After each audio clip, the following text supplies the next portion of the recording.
ভালো প্রশ্ন করেছেন, সকলের জানাও উচিত।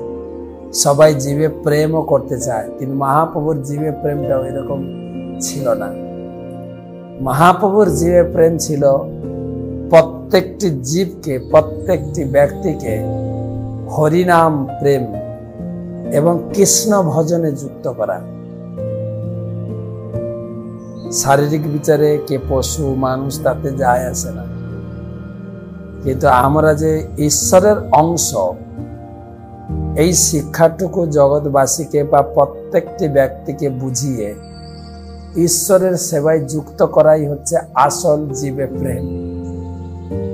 মহাপ্রভু সনাতন গোস্বামীকে বুঝাচ্ছিলেন যে জগৎ জীবের প্রতি তোমার প্রেম এইভাবে করা উচিত, প্রত্যেকটি মানুষ যেন কৃষ্ণ ভক্তিতে যুক্ত হয়, কৃষ্ণ প্রেম লাভ করে, কৃষ্ণ সেবায় যেন দিব্য আনন্দ লাভ করে।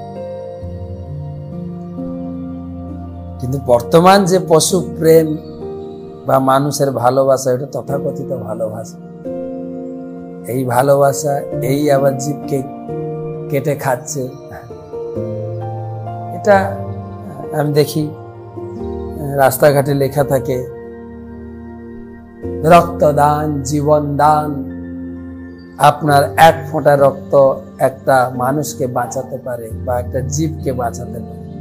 আর কত রক্ত তোমরা খাচ্ছ, সেটা কি তোমার জীবে প্রেম? জীবে প্রেম করে যেই জল সেই জল সে।